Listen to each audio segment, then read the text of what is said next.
I want their leader brought here. I want him brought to me. I want the revolution crushed.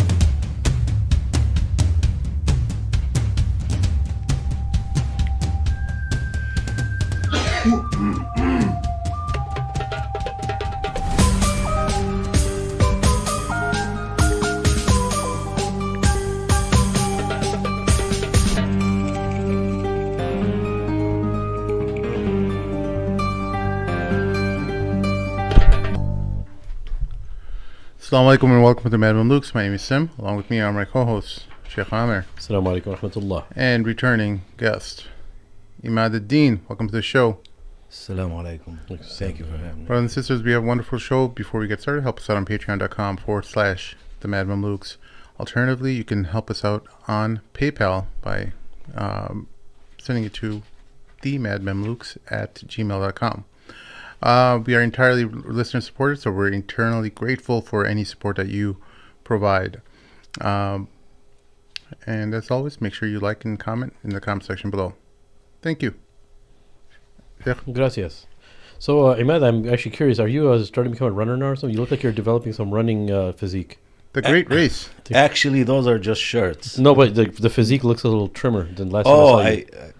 I hit the gym here. MashaAllah. Yeah, nice. I used to work out quite a bit, but I do hit the gym lightly here and there. You know, once you're getting older, you have to do a little bit of something to keep yourself in shape, nice. Inshallah. MashaAllah. Allah takes care of one part, you take care of the other part, inshallah. Yes, sir. We have some cookies, though, in front of you. That's why he ain't eating it. He just wanted cookie, no? Yeah, he just wanted coffee, no cookies. Yeah, thank you. So,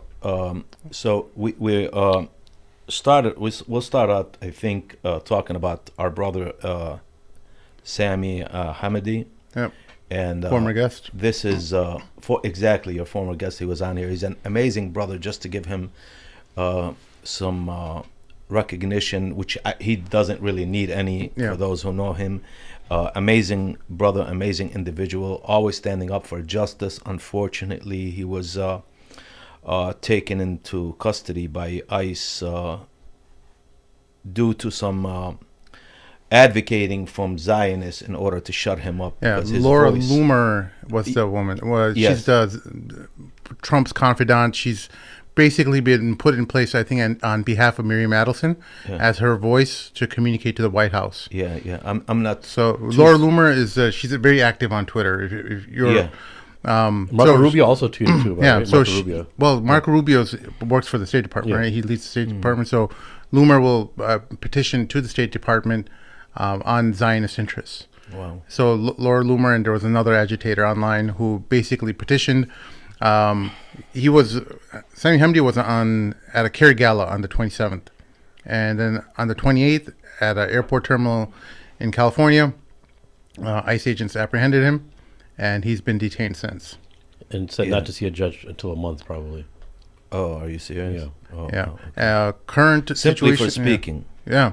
Well. No, he was October 7th celebrator. Oh, is that that's what they that's what they say he is. Oh, okay. Yeah. Okay. Oh, yeah. I have so much going on with trying to deal with stemming the violence in Chicago and dealing with things like that and then being a single father, taking care of my daughter, and I'm just overwhelmed with so much, plus advocating for Palestine, that some things miss me or I miss them, right? But when I saw that, I contacted the brother about doing this show because I myself have suffered at the hands of, in particular, like in 2022, a friend of mine was looking through some stuff and he said, hey, there's something about you. Somebody wrote something about you. And I said, what? So I got on and I looked at it, and it's an individual by the name of David Lang. And David Lang did a whole thing about me on a site called Israeli Cool. And he says, anti-Zionist, not anti-Semite of the day, Emad Deen, Emad Saade, Chicago.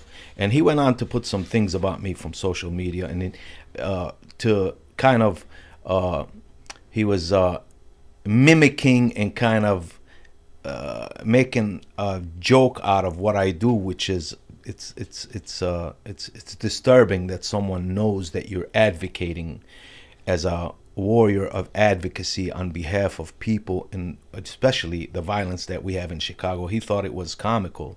Oh, he made fun of that too. Well, he sort of, if you look at sarcasm, right? Yeah. And he says social justice warrior, in quotes, right? For the company that I work for.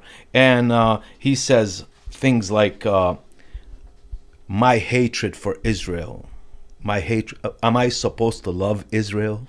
My home was taken. My grandfather's home was taken. My father was imprisoned and tortured. My uncle was imprisoned for 125 years. My grandfather was in the run in the mountains of Nablus for 18 months before he was captured and tortured. My mother was disgraced and disrespected. We exiled out of our homeland. How are you supposed to love someone like that? Would it be just for me to ask a Jewish person who suffered at the hands of the Nazis to somehow love the Nazis after what they've done, the evil things they've done to our Jewish brothers and sisters in humanity? There are brothers and sisters in humanity, whether you like it or not. Those who claim to be Jewish, who are just, and there's a lot of them. There's a lot of them. Rabbi Weiss, I have pictures with him and my daughter at Palestinian functions, right? Who's an advocate for the Palestinian cause. Then he says, Emad's hatred for Israel is so strong, he even wears my shirt from work. I'm off work, I'm driving, I don't have anything to hide. So, and then he moves forward and he says, alas, Emad seems to hate Jews as evidence of his social media posts that include some, he says, devil's chosen people. It doesn't say Jews, it says Israel. Denying Jewish genealogy and attach to their historical homeland. First of all, the Zionists deny that Palestine ever existed, or that the Palestinian people exist, and that Yasser Arafat created this thing about Palestine and Palestinians in 1964. Isn't that denying our ethnicity, our heritage, our identity? You can deny. I'm not denying anything about someone being Jewish. Anyone can be Jewish. That's not my issue. And I don't, this thing about fake Jew, and I don't indulge in that. There is no such thing as fake Jew. Judaism is not a nationality, but a faith. So anyone can be Jewish. You can follow the Jewish faith, you can follow the Christian faith, you can follow the Muslim faith. There is no such thing with me as saying fake Muslim or fake Jew or fake Christian. You can be Russian and be Muslim. You can be Russian and be Jewish. You can be Russian and be Christian. There's nothing fake about that. And what he's talking about is these things where it shows Israelis from Romania, from Spain, from Morocco, from the United States, and from Britain, right? And when it talks, and it has a picture at the bottom of it that shows Palestinians, Gaza, Haifa, Al-Quds, Jerusalem, Jaffa, Hebron, Akka.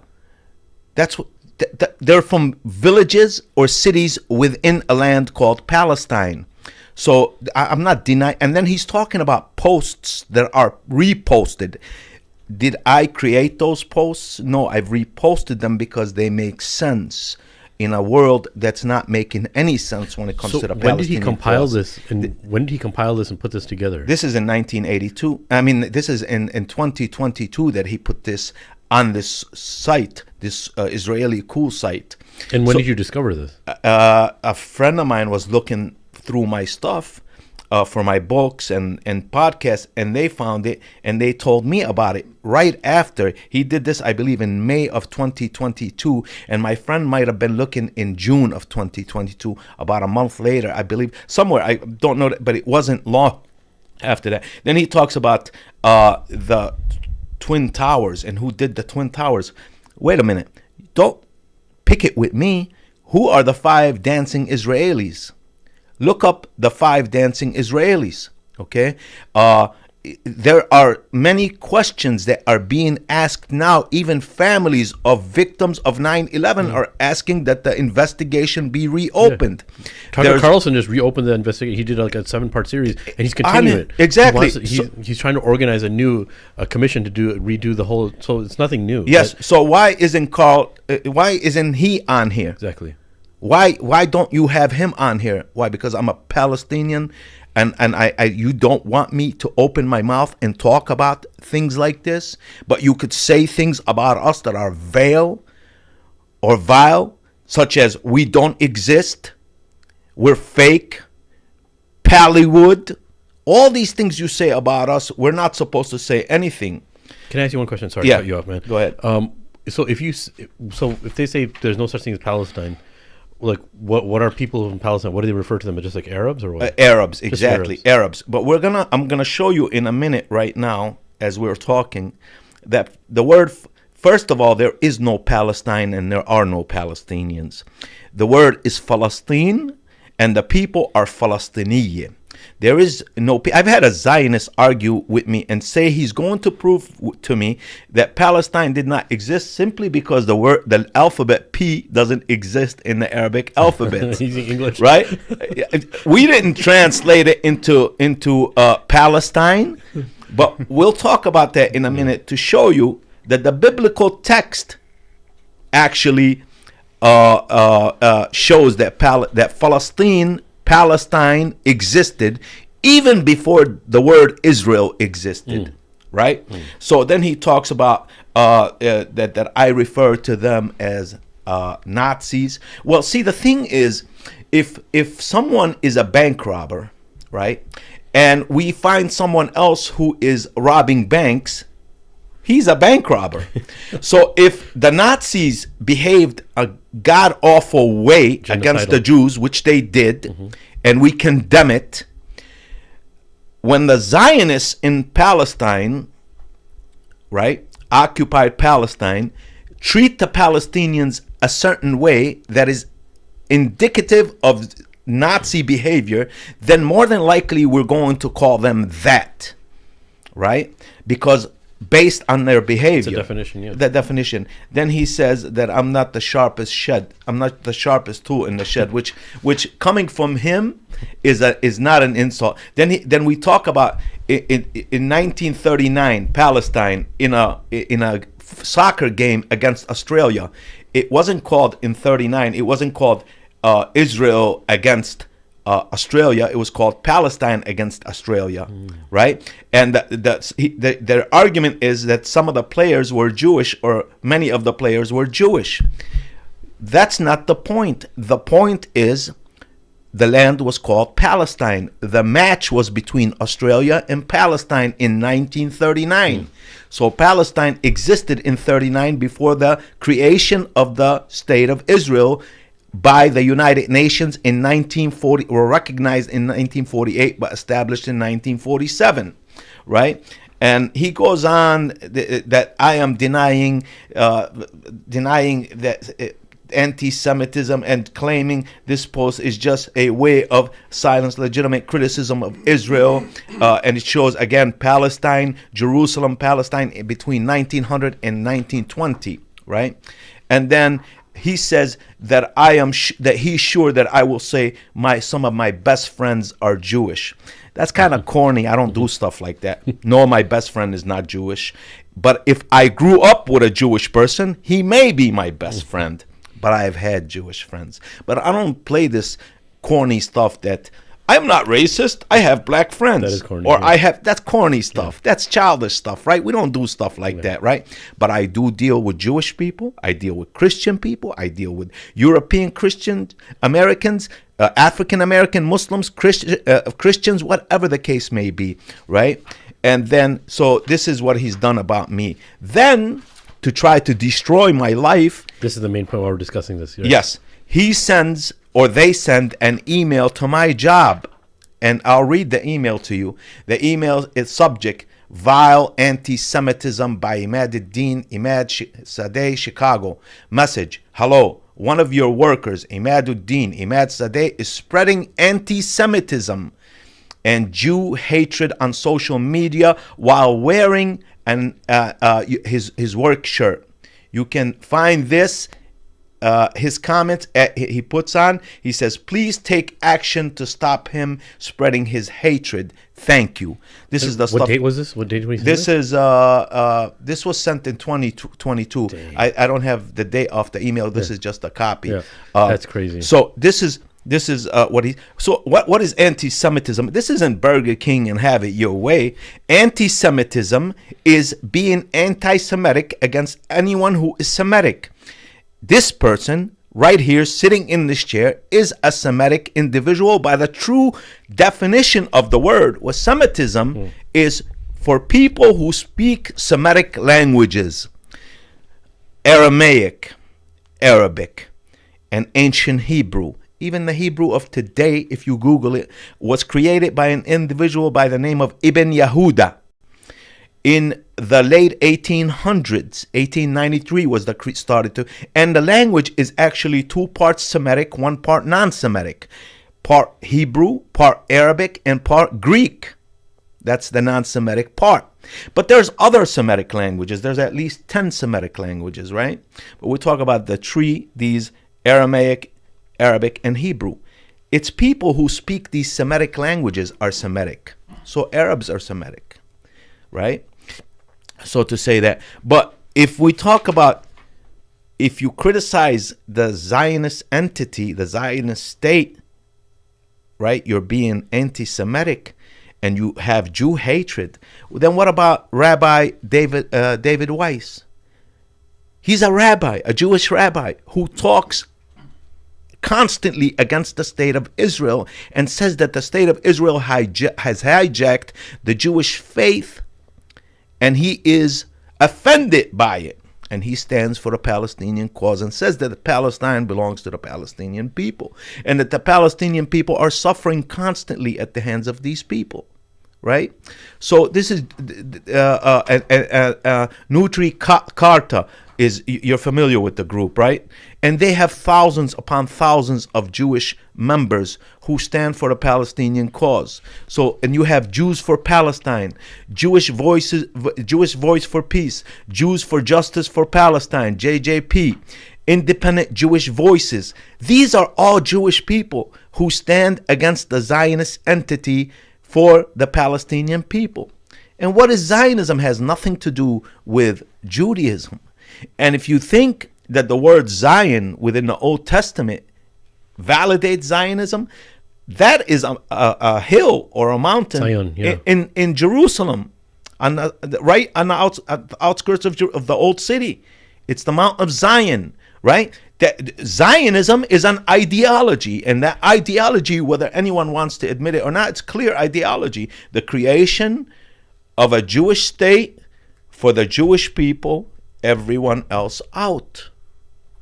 That's the reality. So to criticize Israel does not mean you're criticizing Jewish people, and it becomes tiring to constantly have to explain that. And I think even numerically, but even by numbers, I think there's more Christian Zionists than Jewish Zionists. There sure is. There sure is. And anyone, like I said before, wants to understand this, and we'll talk a little bit about that. How Christian Americans or Christian Europeans or Christians of the Western world have been flamboozled to believe that to complete their Christianity, they have to support the state of Israel, right?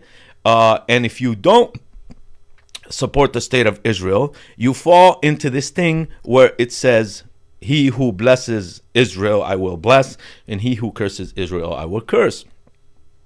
And that verse in the Old Testament has nothing to do with the word Israel. The word country, is the country, or the word. No, the word Israel. So, when then you talk about, I've never said anything about Jewish people to say that advocate for their harm. But we have a group, Kash, their leader was a Rabbi Mir Kahani, or Kahana. They're the Kahanist. One of his members in 1994 walked into the Ibrahimi Mosque in Hebron, in Al Khalil. And this was a medic, an American individual who is a medic, who was in the Israeli military as a medic, and there's reports about him not willing to treat Arab Israeli soldiers, which would be kind of like the Druze who are in the Israeli military. He would refuse to treat them. That's how much of hate he had for Arabs or Palestinians in general, right?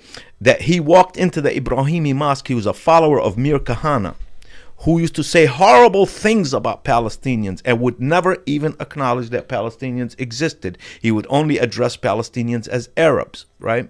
He walked into the Ibrahimi mosque in 1994 during Ramadan at the Fajr prayer, the morning prayer, and opened fire on the worshippers.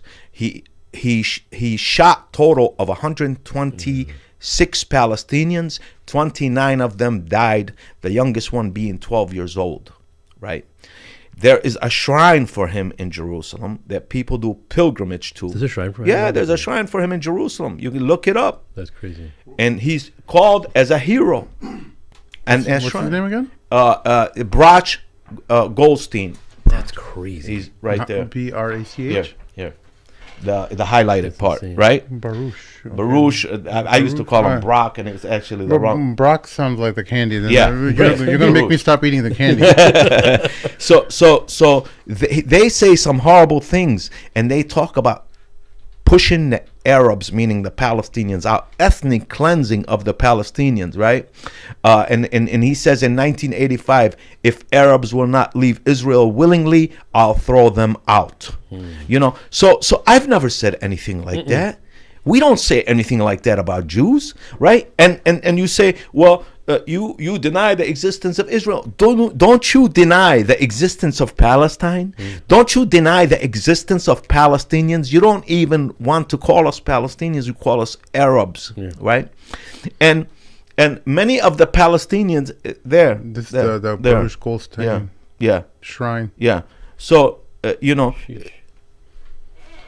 So many Palestinians, it can be argued, and it has been proved, that many Palestinians were either from the Canaans, the Canaanites, or people of Levant, or from the children of Israel who happened to convert to Christianity and then convert to or revert to Islam. Right? So we lose our right to our land because we go from one religion to another religion. It doesn't change our ethnicity. And then he says that I am a racist. How could I possibly be? Can anyone be a racist against Americans? Can you say that a Nigerian is racist against Americans? Well, we have a problem, right? Because America is made up of many different ethnicities. So which part is he racist against? Is he racist against European Americans, Asian Americans, Hispanic Americans or Latinos, European Americans?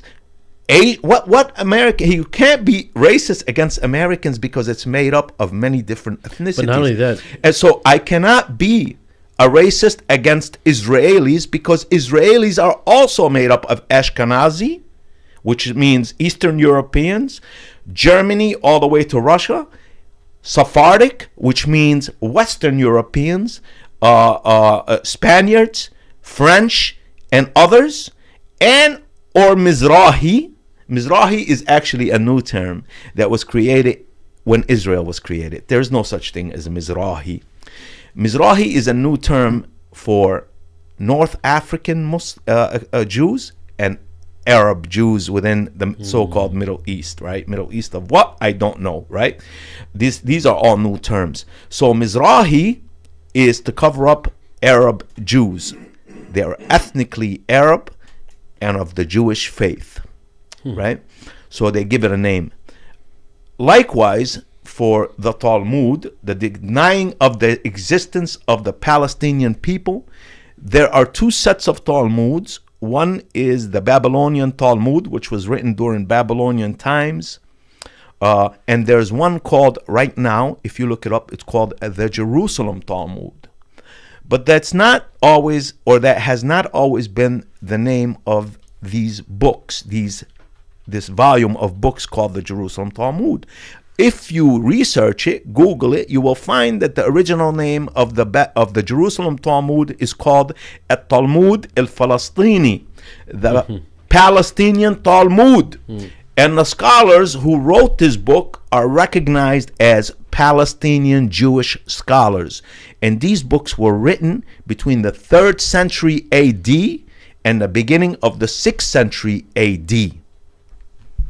Right? But we have to change the name from Palestinian to Jerusalem because we're teaching our young that Palestine never existed. So how could we possibly teach them out of these books? Young man opens the book or looks at it and says, but it says the Palestinian Talmud.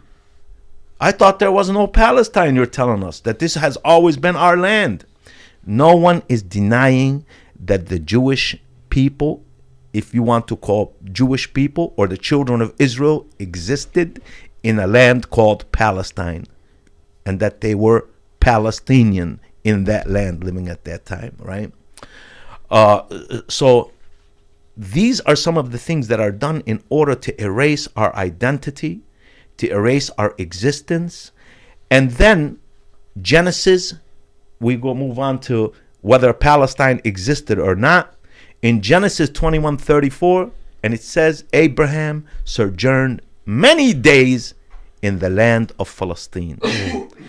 So this verse in Genesis came into existence long before the word Israel existed. Yes, sir. Because at the time of the revelation of this, Yaqub was not born, nor Isaac, let alone Yaqub, Jacob. So his son Isaac wasn't born, who is the father of Jacob.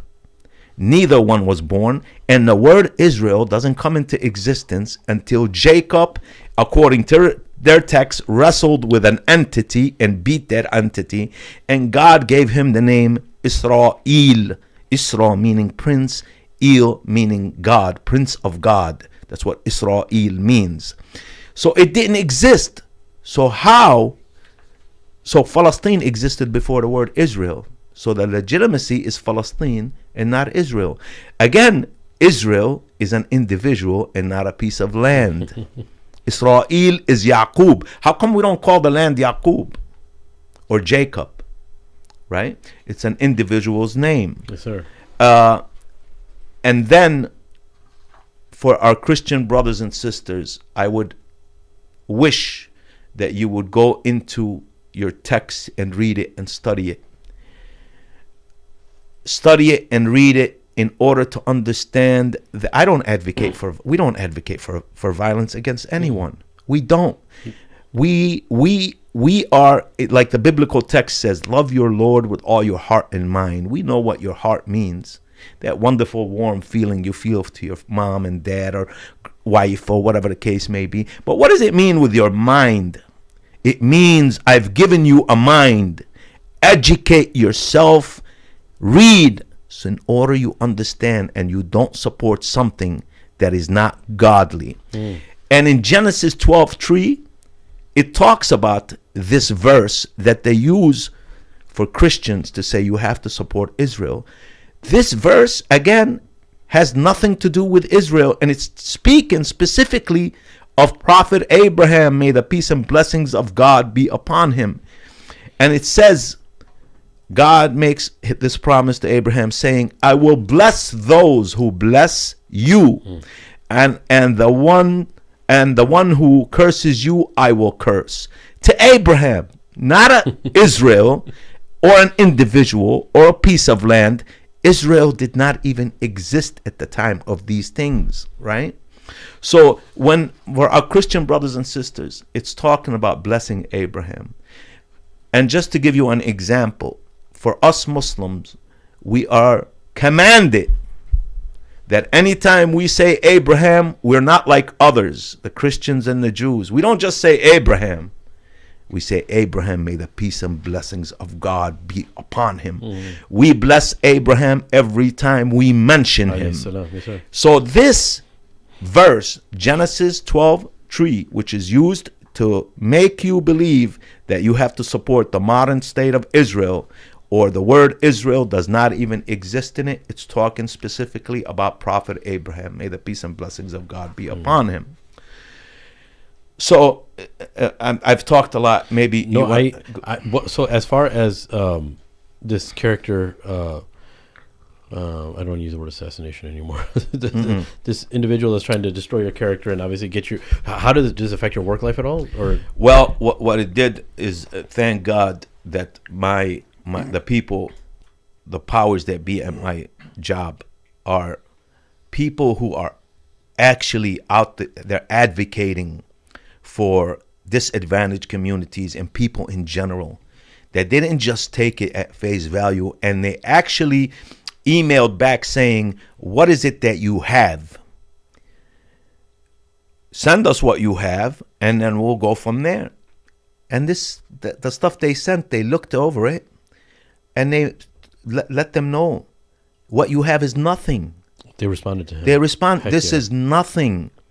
What you have is nothing. If you don't have anything else, you don't have anything. Because it's legitimate. You see, I've never, even in my books that I've written, I mention Jewish people who are just, honorable, and honest. And I give them recognition. Even in my book, My Land, Palestine, there's a whole section about them. Right? And then... And you know, one thing I notice is, look, the people that do that type of, canceling and label somebody as anti-Semite, the majority of the people are not going to do what you do or what your job did. No. There's going to be a small group of people that are going to research it. Everyone else is going to believe it. Exactly, because Right? they're scared. And they know that too. They're scared. And they know that this is a tactic. No. A majority of the people that say something, they call them anti-Semitic, they know that they just have to shut this person down. They actually know deep down they're not anti-Semitic. No. That's why it's very difficult to deal with people that are... I'll give you something from that's in my book that quotes Iloni, Shlomo Iloni, and I'll tell you who she is in a minute. And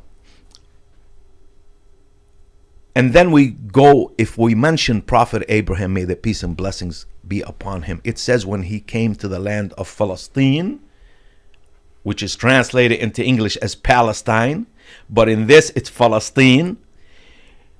Did he take land? Did he take land saying it belonged to him?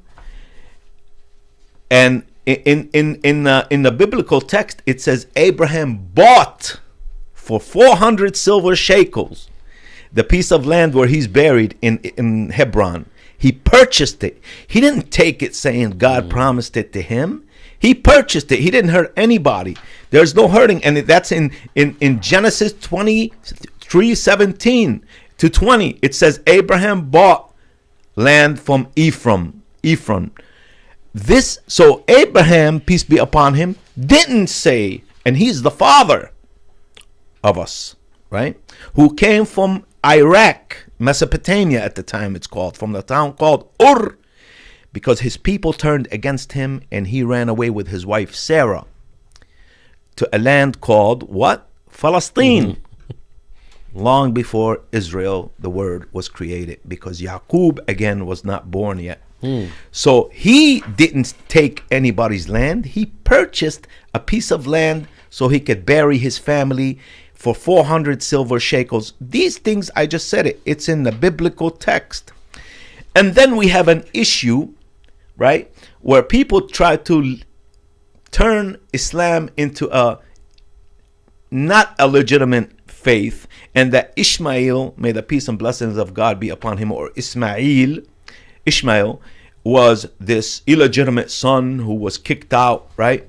Yet in the biblical text it says, at the time of the covenant between God and Abraham, he says, thine only son. Thine only son could only apply to Ishmael because Ishmael was the firstborn. So if you have one son, it would apply to Ishmael, because you wouldn't say thine only son. If Isaac was born, it would be two sons. But the covenant, at the time of the covenant, Ishmael was 13 years old and Isaac wasn't even born. So the covenant as we Muslims believe is between God and Ismail or Ishmael, is actually factual and is supported by biblical text, because it says in the biblical text in Genesis 17, Abraham was 99 years old, right? And Ishmael was approximately 13 years old, and Isaac was not even born yet. But the difference between us is we would never illegitimize Isaac, because we love Isaac. Of course. And we say, Isaac, may the peace and blessings of God be upon him. This isn't a game of I am better than you and you are better than me. It's about facts. God sent these God sent these people in order to make us better people. In Islam, it says, I have created you into many nations and tribes of many different colors, and different languages. And the best among you are those who get along with each other. This is what Islam teaches us. So I'm not up here trying to take away the legitimacy of Isaac. May the peace and blessings of God be upon him. But I'm trying to put legitimacy of Ismail or Ishmael to those Westerners who call themselves Christians, that Ishmael is not an illegitimate son, and his mother Hajar was not an Ethiopian slave, but she was actually an Ethiopian princess. And again, racism falls into play because she was dark. She was an African, right? So this is I wanted to point these things out, and this is all in the biblical text. This is in Genesis 17, where it talks about this thing with Abraham, peace be upon him, and Ishmael, that Ishmael was 13 years old at the time of the covenant with God, and Isaac was not even born yet. So how could it have been with Isaac and not Ishmael? Right? So this, if you want to get in and say something, go ahead. I've talked too much. No, this is beautiful. But these are important things that need to be addressed, and you know, and they talk about, if I am an individual who's speaking up on behalf of my people, because my people are oppressed. My people have suffered for a long, long time. What I like a video by our brother Sami Hamdi, is he talks about the Muslims in the West have not done enough. And I agree with him wholeheartedly. And when I say these things, I get hatred from Muslims, even Palestinians in particular. In the West, I'm talking about here, right? Because we go on our way. Why is it that I, Emad Sadeh, is on a website for advocating on behalf of my people, and we have how many hundreds of thousands of Palestinians in the West, that hardly any of us are on there except me and a few other people? Because you're not doing your job, and you're leaving me by myself to take this heat by not speaking up, because you're afraid to speak up. Your biggest thing here is to establish businesses, fill up your bank account, and not say nothing, and sit here in comfort while you leave people like me and the Gen Zs now, who are not even Palestinian and not Muslim, not Arab, and people like yourselves who are allowing people like me to speak, because I wouldn't be able to get up here and speak on behalf of my people.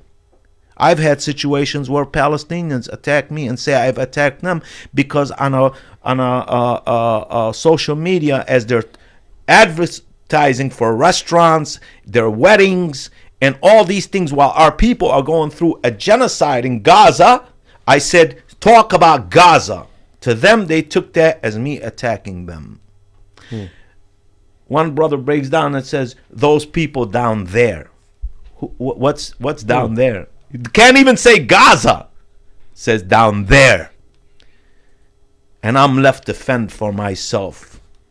If these people come to do something to me. Have you had any interactions with, like, I'm pretty sure you get, like, threats and stuff all the time, right? I haven't, alhamdulillah, I haven't had any threats. Anything close to, like, ICE or anything like that? Or not yet, and inshallah I don't, because you know, instead of I'll give you an example. There is an Israeli soldier in Chicago who's a part of an advocacy group who's attempting to stem the violence in Chicago. Get out. You never heard me mention him. You don't hear me attacking him. And he's actually told his workers that he was in the Israeli military. I've had conversation with this guy because we're dealing with the same, we have a same goal to stem the violence in Chicago. I'm not attacking him.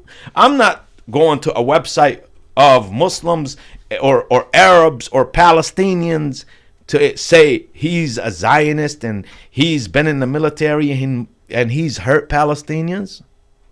No, my purpose here is to advocate on behalf of my people, on behalf of my people who are oppressed. And my people can be anyone: the people of Congo, the people of Sudan, the people of Syria, the people of Chechnya, Bosnia, anywhere else in the world who are the south side of Chicago, the west side of Chicago, African Americans, Latinos, Mexicans. As a matter of fact, I have a close relationship with Mexicans who are my other people, because I've lived among them most of my life, and they've taken care of me, and they've loved me, and they've been very, very good hosts to me and my family. When we moved into a predominantly Mexican neighborhood, they've never give us any feeling that we were different than them, that we were another race. They've never used a racist remark towards us, right? And somebody in a profession like yourself, your main objective is to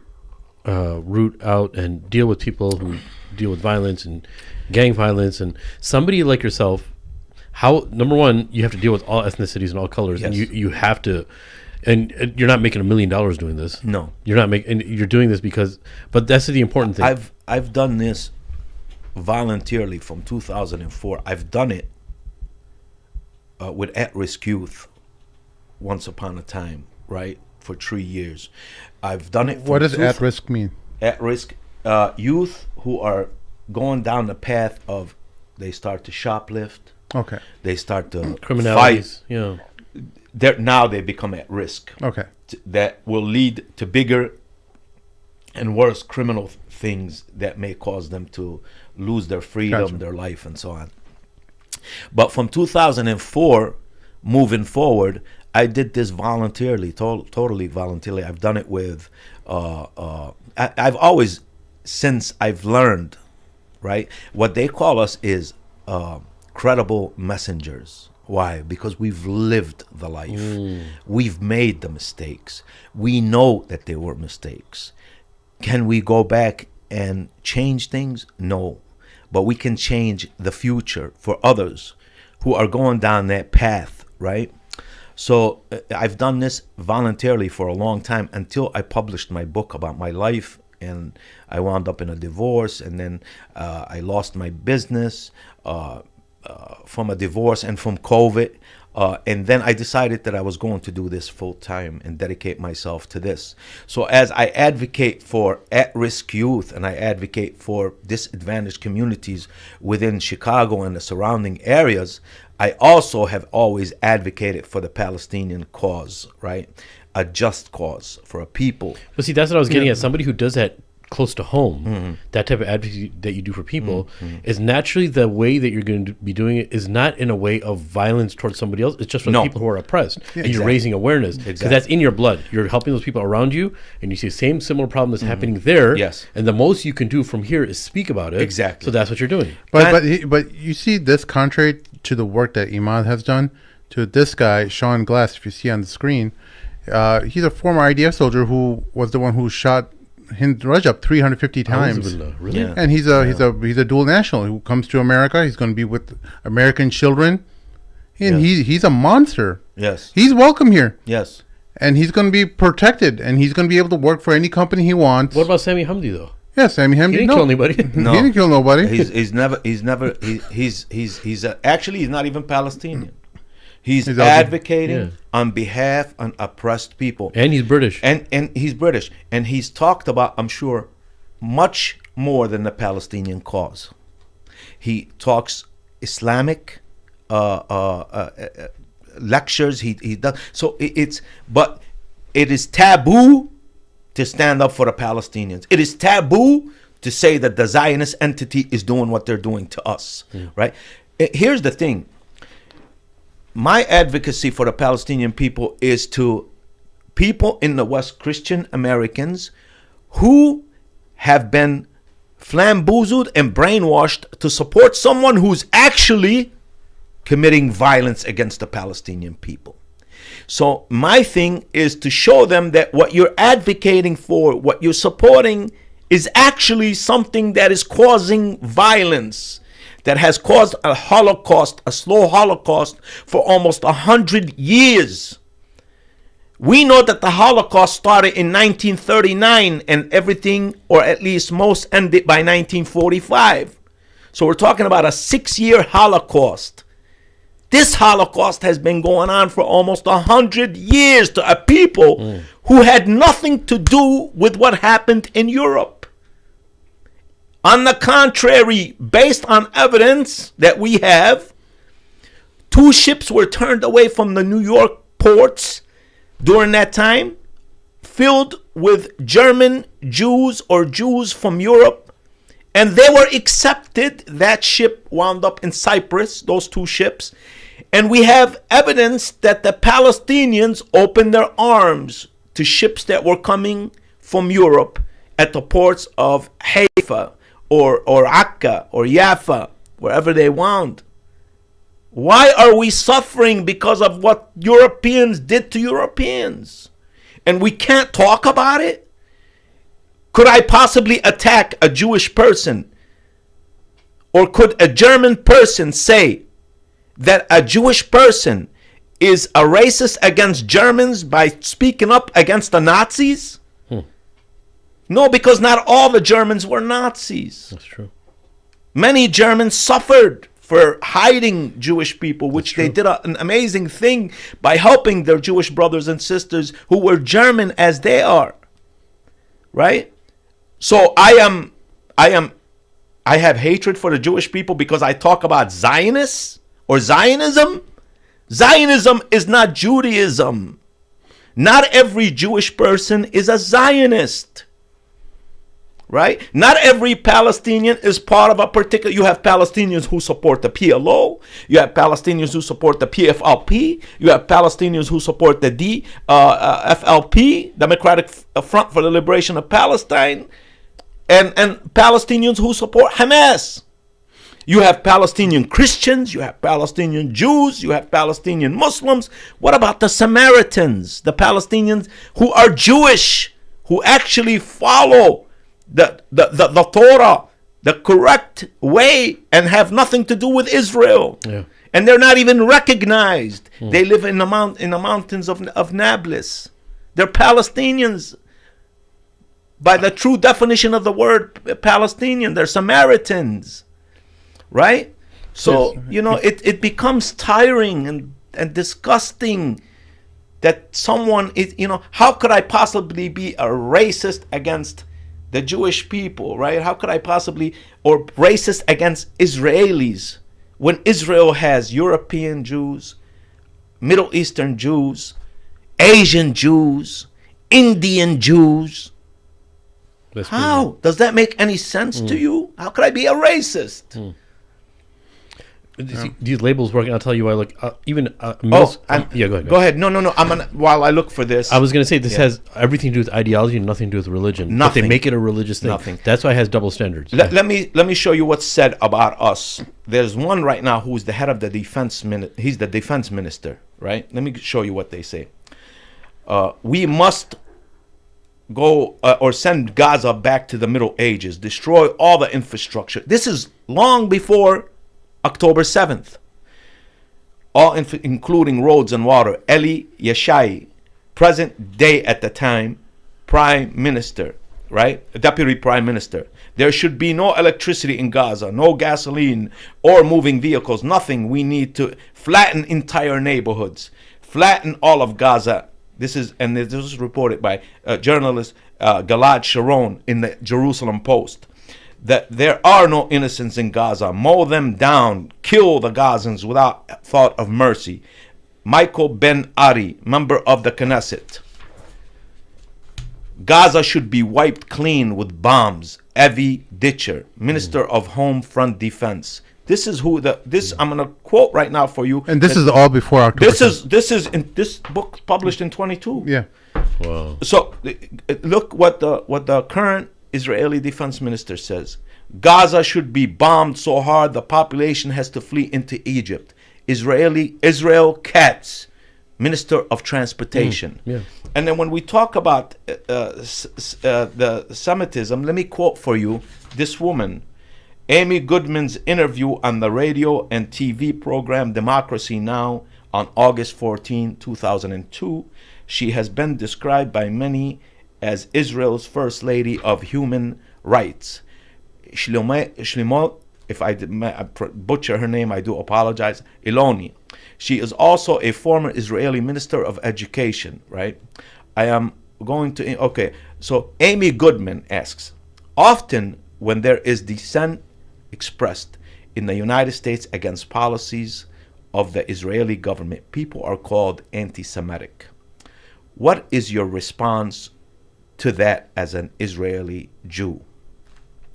Shlomo Iloni, quote. That's the lady whose name you mispronounced? Yeah, yes. You know you apologize for mispronouncing her name. Yes. Just keep that in mind. You mispronounced it, you apologize for that. Yeah. So, quoting, well, it's a trick.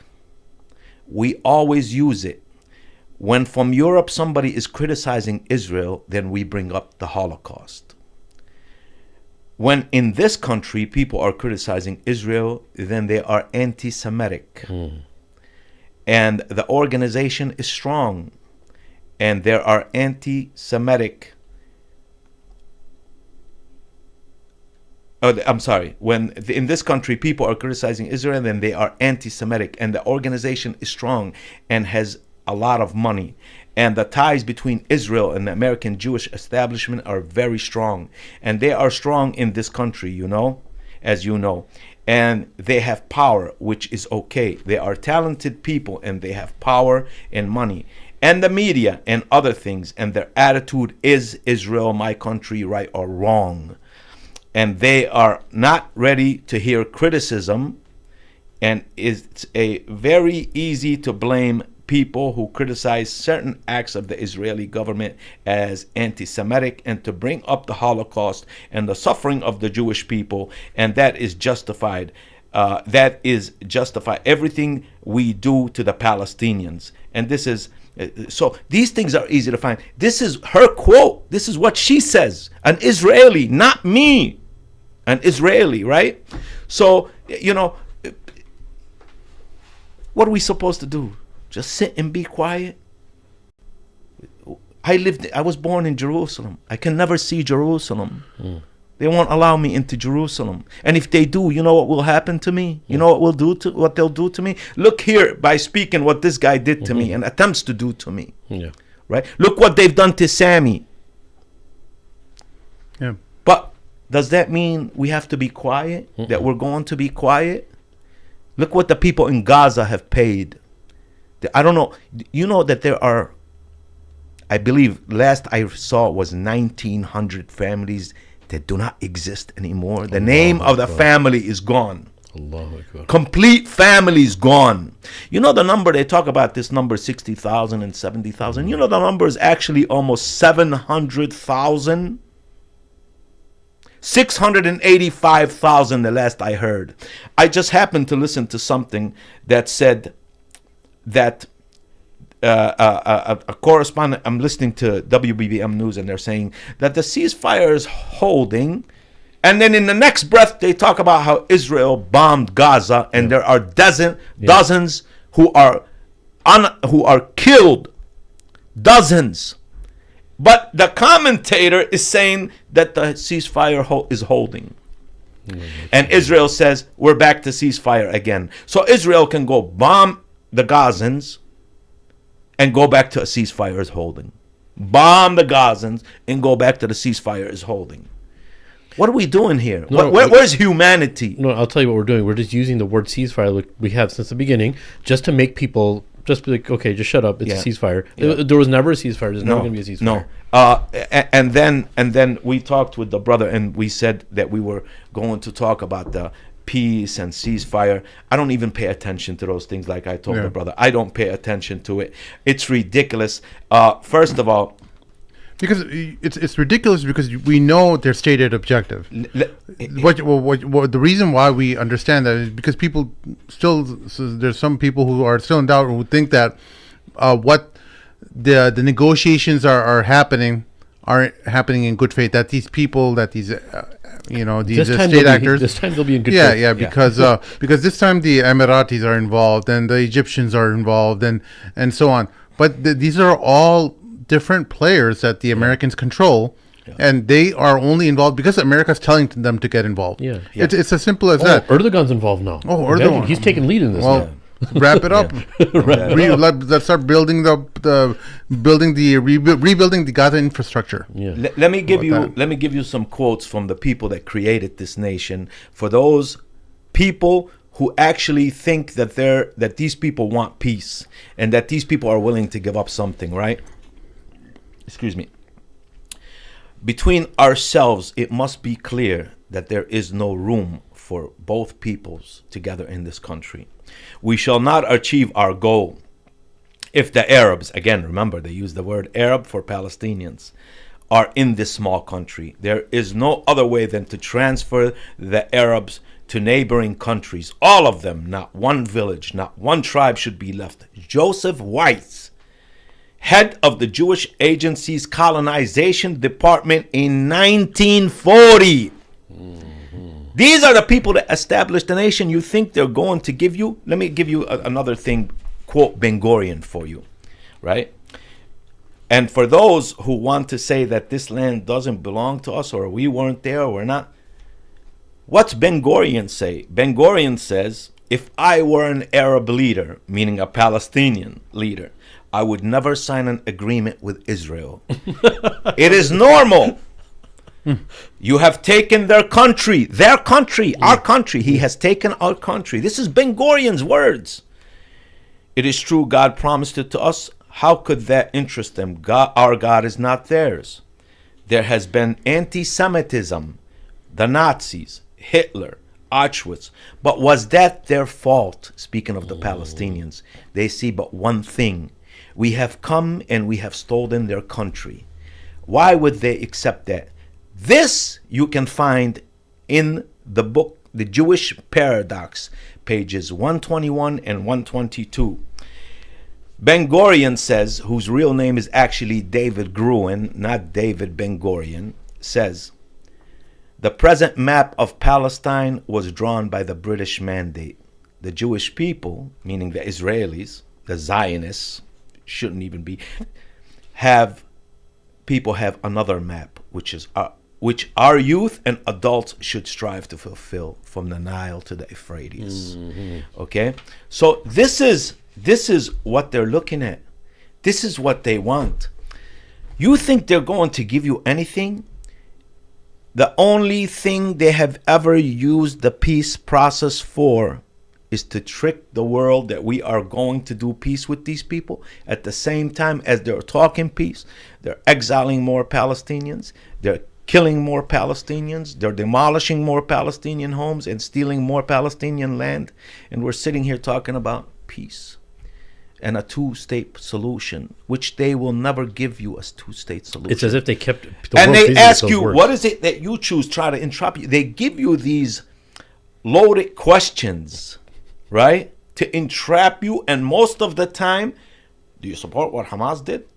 In order to deviate from the real subject here is the suffering and the dehumanizing and the oppressing of the Palestinian people, right? So, the thing is here, and I'll shut up after this. We know the story, and this here is to kind of kick the Arabs in the butt in the surrounding areas.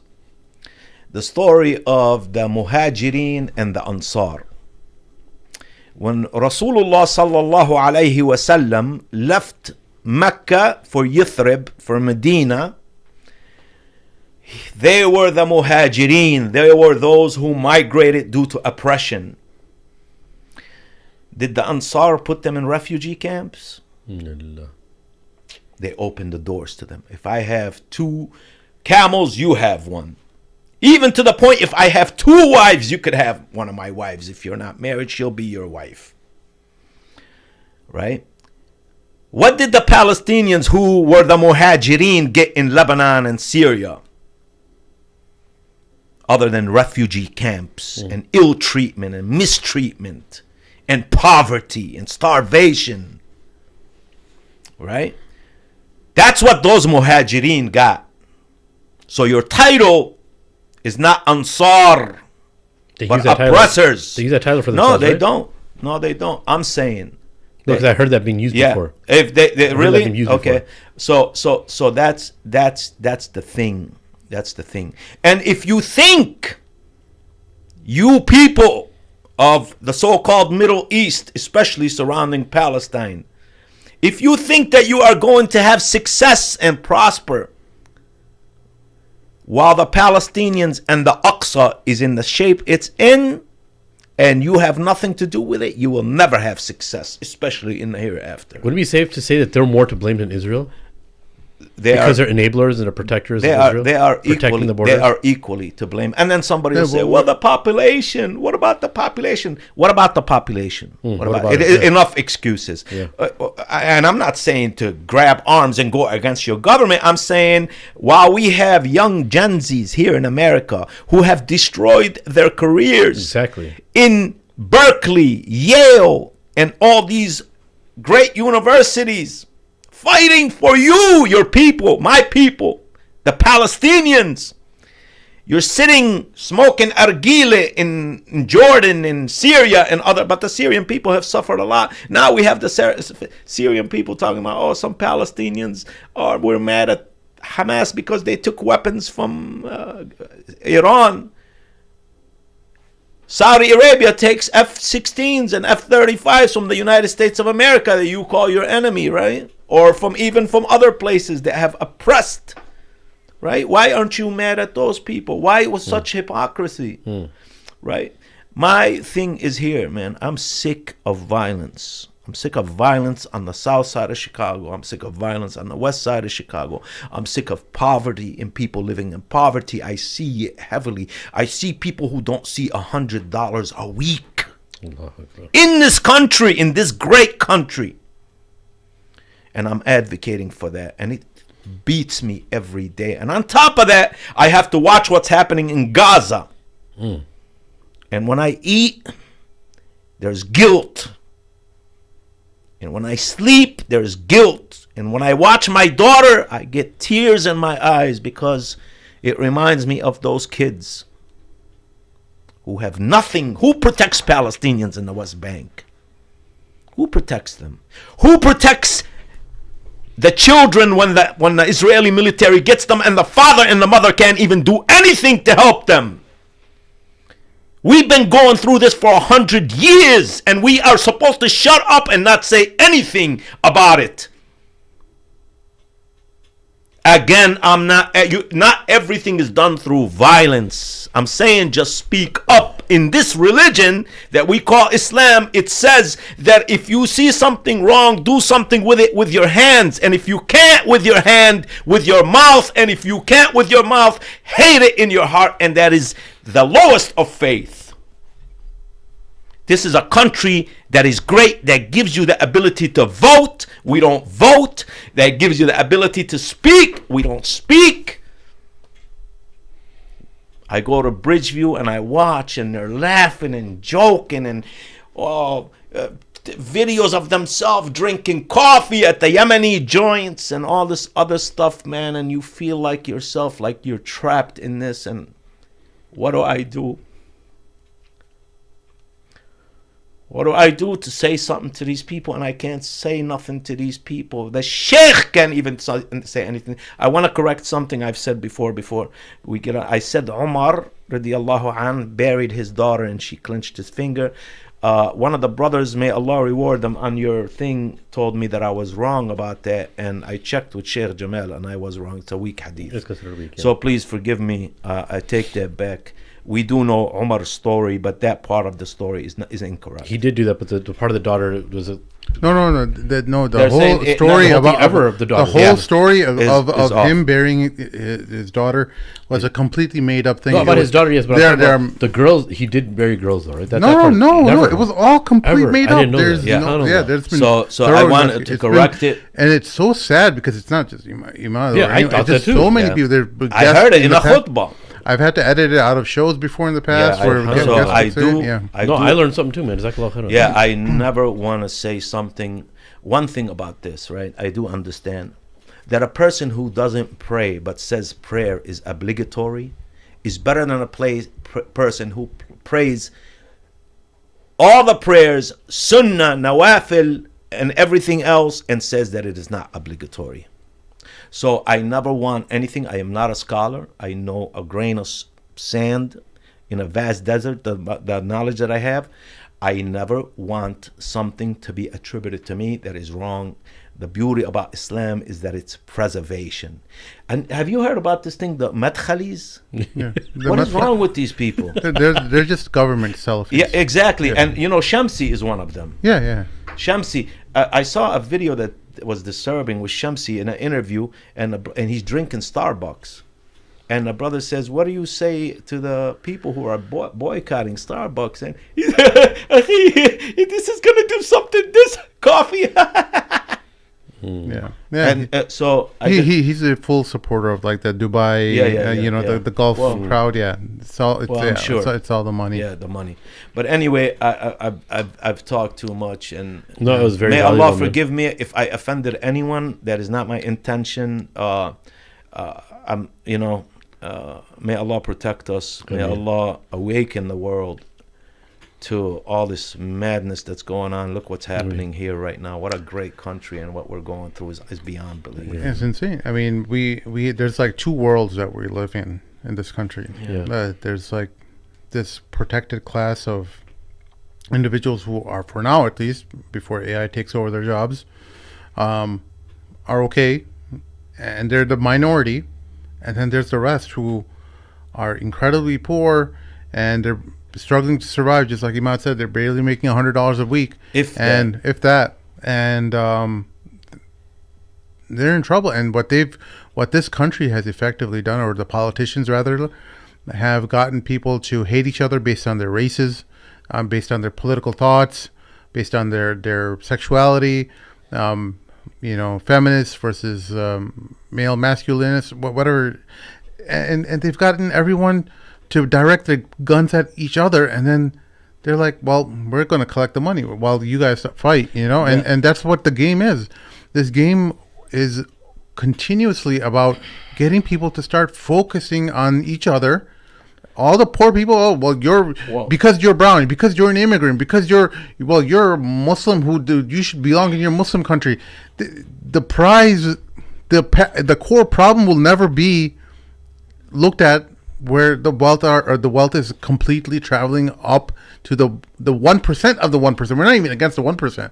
The 1% of the 1% is the money just funneling into their accounts, and they're happy with they're happy with everyone fighting and at each other's throats. Making money off of conflict. You know the old motto? Yeah.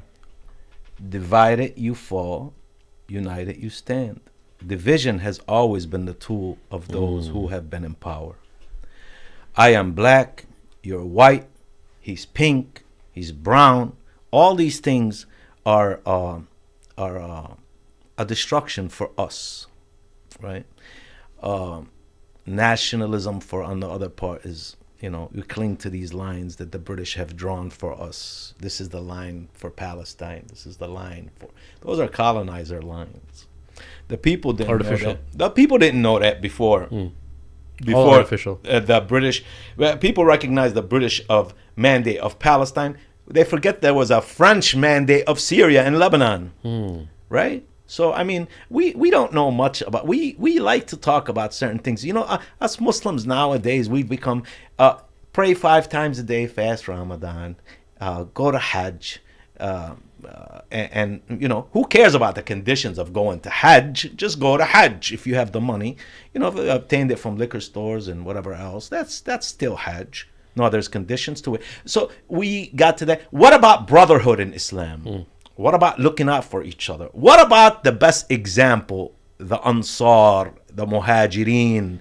What about those? But we overlook all those things because those things are costly, right?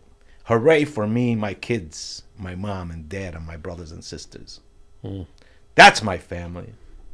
Other than that, we've become, I'm sorry to say, like the Christians go to church on Sunday. Hey, brother, how are you? Hug, walk out the door, out of sight, out of mind. So that's the thing, man. Here's a clip from Sami. And I think that's a very important message to the Muslims. We don't celebrate bloodlust. We don't celebrate death. And we don't celebrate war. What Muslims are celebrating is not war. They're celebrating the revival of a just cause that everybody thought was dead. This is an important distinction, and I think it's very important to stress. More Israelis have died, and I don't celebrate war. I don't celebrate death. And one thing worth noting to the Muslims, the Prophet Muhammad sallallahu alaihi wasallam said that the Muslim should never wish to find the battlefield. That's right. The Muslim should never wish to find war. The Muslim should never dream of being on the battlefield. Absolutely. But if he finds himself in the battlefield defending something or the like, then he should fight as if I can't remember the rest of it, but the point is he should fight until the enemy turns back. And when they turn back, the Prophet ﷺ said, do not transgress. Allah says, take your justice and don't go beyond. Exactly. And I think that's a very important message to the Muslims. We don't sell. That's it. Amazing, bro. They didn't want to show that part. Yeah, they didn't want to. They showed that one clip where he's and I'm talking about I'm celebrating. glad you pulled it up. Yeah, I'm glad you pulled it. Actually, that fits right in line with this discussion. Yes, sir. Exactly. Yeah, alhamdulillah, barakallah feek. And that's it's. Well, one of the things that we all understand, at least from October, the world is completely indebted to the people of Gaza because everyone's woken up. And they're panicked. They're on the ropes. As upset as we are, and as our hearts are broken as well. The world, this is the worst. Now the world is waking up. There's a whole generation. Oh yeah. And this is not just a matter of we got to reprogram the youth. Once this lid is off and everyone's seen how they're completely how demonic the Zionist program is, and how scary, how ruthless and brutal it is. The whole world has seen it, from American children to all the way from China, Japan. Everyone has seen their real face, and it terrifies them. Yeah. And they're like, these guys are nuts. Yeah. This is not about a problem with their religion. This is a problem with psychosis, mass psychosis among a group of people.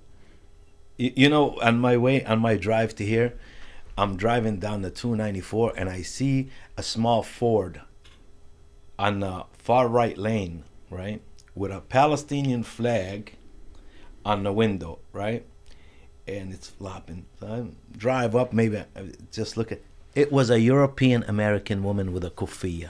Wow. Yeah. And you could tell she's European because there's European looking Palestinians. You could tell she wasn't.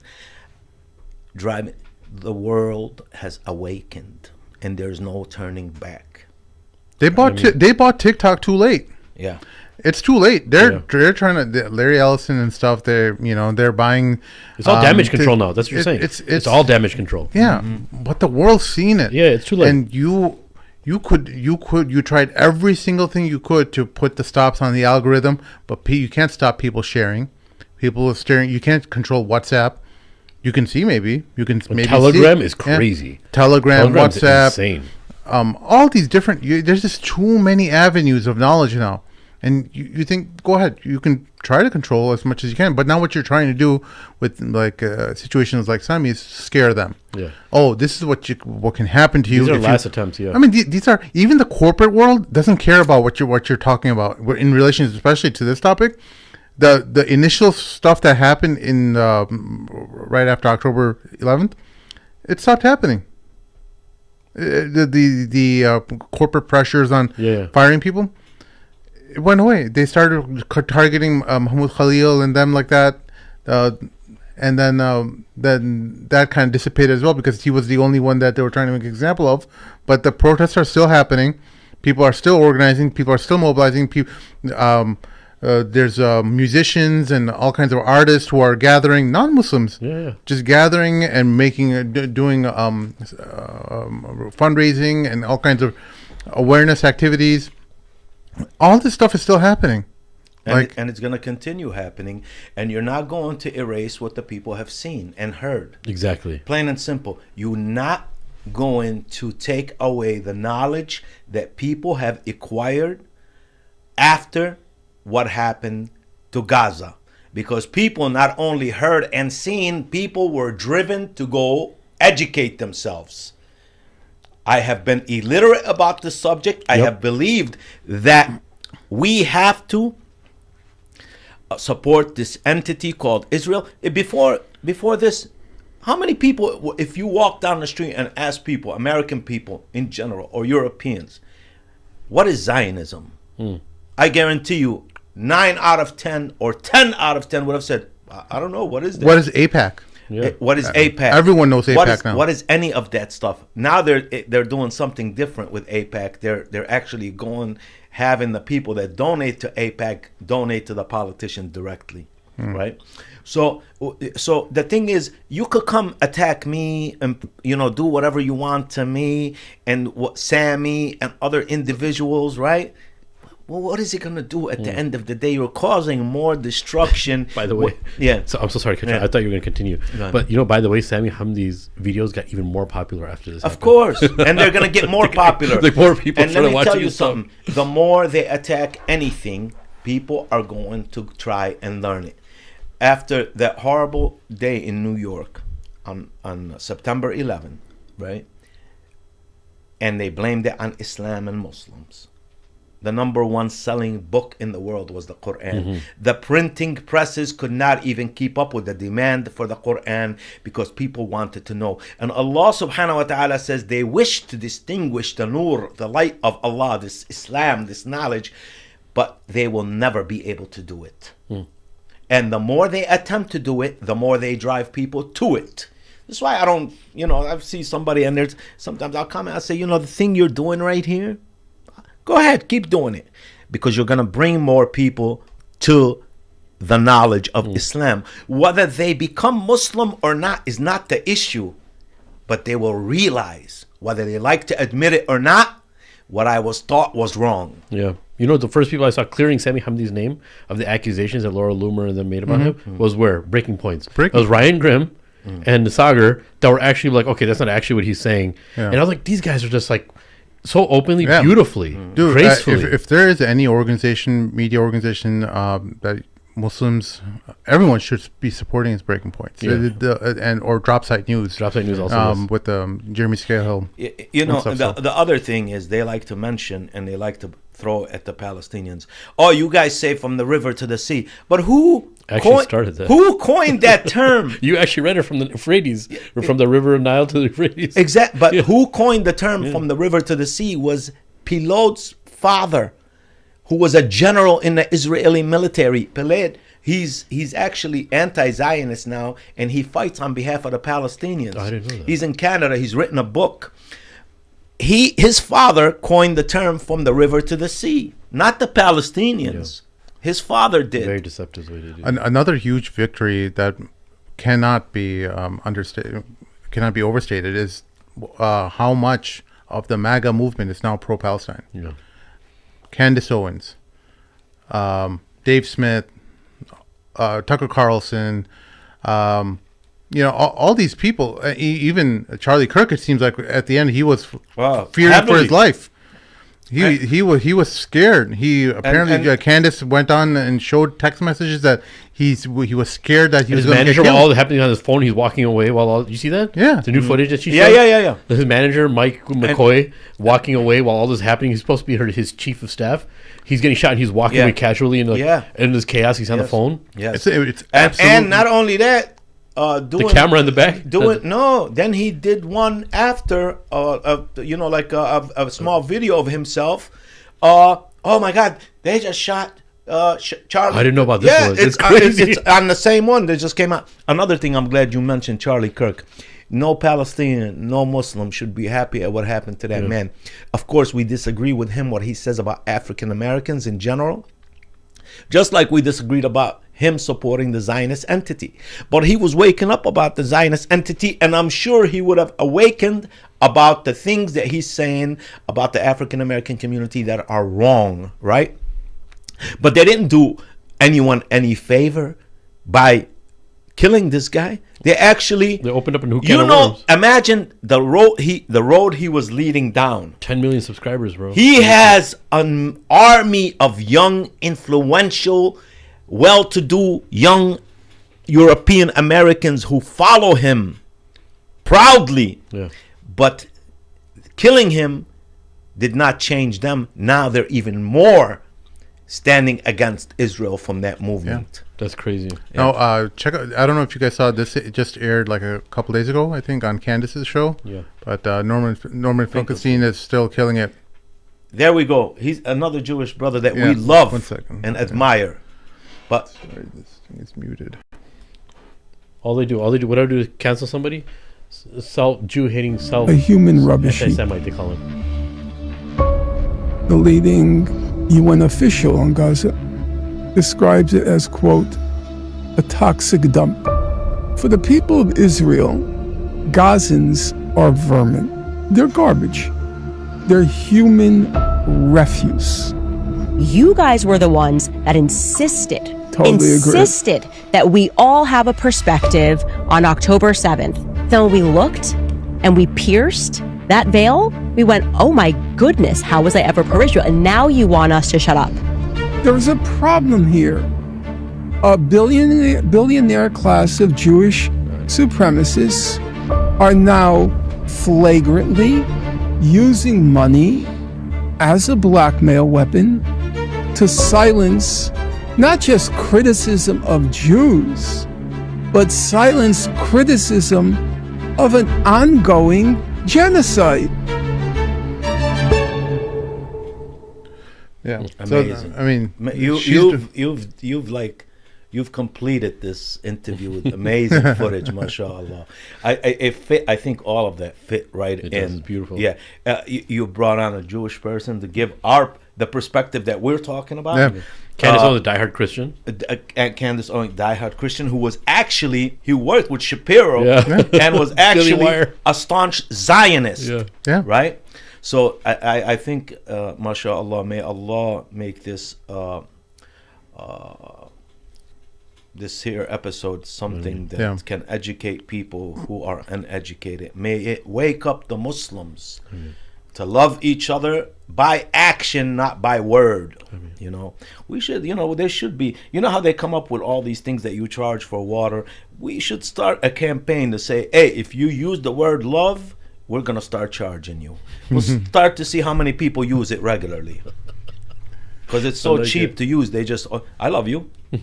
I need your help. What? Okay, what? I'm busy right now. But I thought you loved me. Sami Hamdi's father is requesting our du'as and our action if we are able to. He's reported on Twitter that Sami's experiencing a lot of pain in his right shoulder. It could be a medical emergency, so keep him in your du'as if you're able to. Can you give me detail? You said he has just severe pain in his right shoulder, the right side of his chest and shoulders. It seems like it's in a lot of pain. So, so keep him in your du'as. This is exactly what they want. I want people to understand that this is not something that you should feel disheartened for. This is signs of defeat. Yeah. This is what you do on your last gasping breaths. That when you're about to lose, you start shutting down voices. You start suppressing free speech. Yeah, you start suppressing dissent. You start trying to control people. That's your last way out because you couldn't win. Yeah. You couldn't win with true arguments. And Finkelstein talks about this in his conversation with Candace. He talks about. Piers Morgan invited him, said, hey, who do you want to debate with? So he gave him all the lists of people from Ben Shapiro to all the Zionists. Every single person declined that invite Of course. from Piers Morgan to debate with Finkelstein. So he gave him the list of every single Zionist propagandist, and they all scared. So what they do now, because they're scared, they know that they're not going to win any argument. Now we got to get people scared about losing their jobs, getting sent out of the prisons, getting kicked out of the country, sent to a detention center, make them feel as uncomfortable as possible. Look at what they did to little Greta. Yeah. Dude. That was despicable. Bro. How psychotic of a society. When I saw that, I was like, these little people are Greta, desperate, bro. Little Greta. How could you? I can't even imagine what it takes within a person's soul, their character, to bring themselves to a harm like a woman, but just the stature of that woman is right. But harming a woman is insane in itself. But she's like a child almost. Yeah. She has special needs in her own way. Yeah, But the fact that they're trying to, this is one thing that really angered me, is when Piers Morgan, these guys, they're trying to act like they're super like pious and righteous by thinking they know what her motive is. That she just out for the intention. She's known for this. That's only. Don't you think it's really overly pretentious of her? She's just doing this for likes and clicks. I was like, man, you guys have lost it. Like, you can't think of any, out of all the money that's pumped into your organization, you can't think of anything else to say other than that. Yeah. Let's say they're right. Let's say they're right. Right. But what is the cause? What is the cause? Exactly. Who cares what her motives are? And the great thing for us as Muslims, right, is that we don't judge on what is in your heart. We judge on your actions, exactly. Right? Don't talk. Umar radiallahu anh said, we don't discuss what's in the heart. That's for Allah. We can only judge people on what we see. So, I mean, that's neither here nor there. Yeah.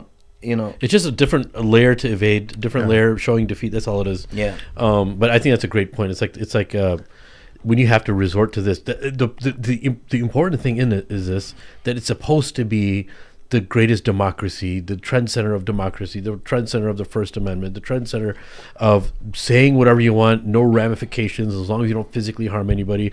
By definition, this is what even Ryan Grimm and what's his name were saying. Sagar is like, you can actually support being like a Nazi as long as you're not a Nazi, but you could say I support the Holocaust. Nothing's supposed to actually happen if you're American, or if you're in America saying that. Well, yeah, I mean, Ryan was actually clarifying that you could even say I support Hamas, but you or October 7th or whatever, but you can't be a material supporter of terrorism. Yeah, so that's what free speech is supposed to be like, but they're trying to completely throw all that away.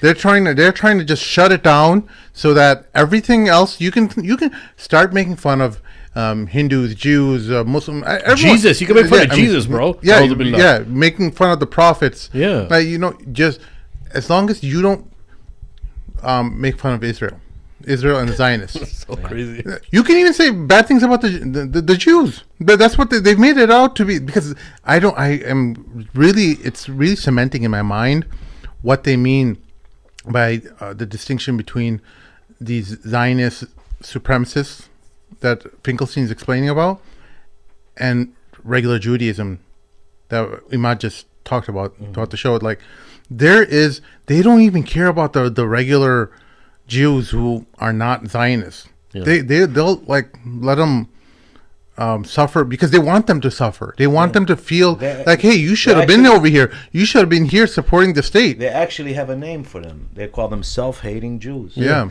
And another thing, did it end? No, man, we're still going. Well, one last thing.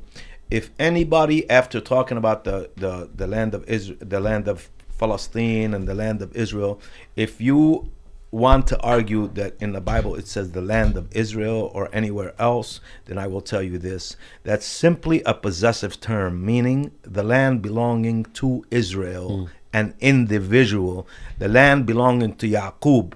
And I'll give you an example. In Illinois, the license plates say the land of Lincoln. Yeah, great example. Simply a term of respect for Abraham Lincoln, who was born in Springfield, Illinois, and became the president of the United States, who was assassinated.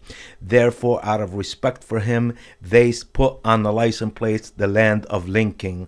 Same thing when you say the land of Israel. It's a simply possessive term for the status of Yaqub, Great the example. status of Jacob, the status of Israel or Israel, an individual. That's it, meaning it belongs to him. It is his kingdom. That's it.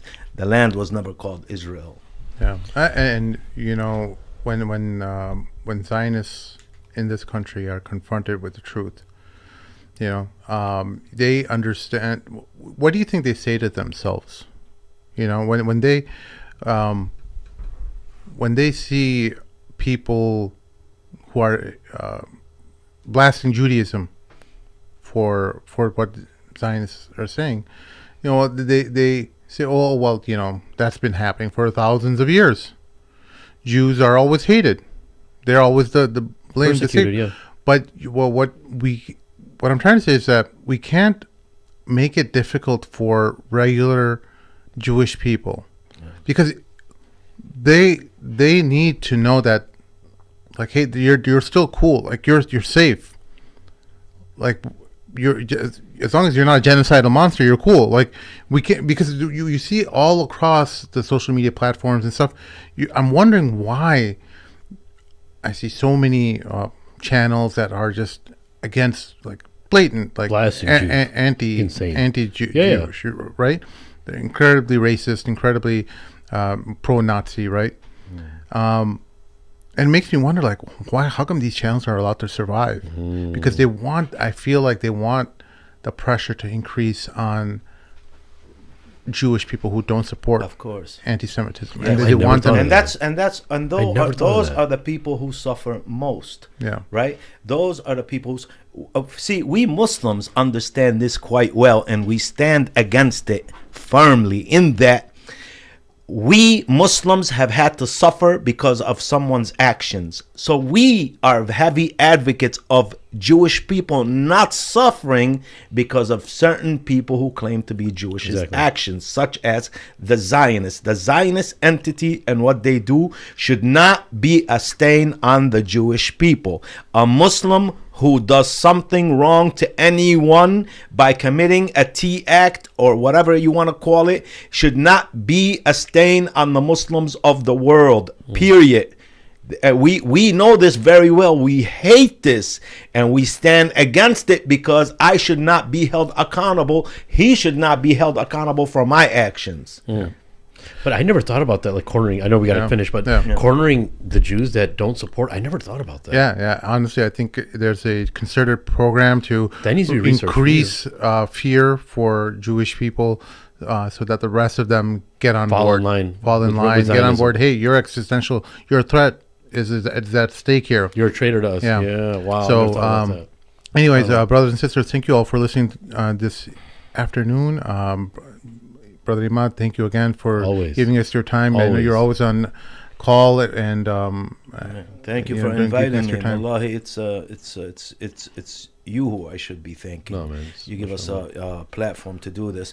Lastly, for you, if you want to learn anything about what drives Christian Zionists, there's a short book called Forcing God's Hand. It's a little red book.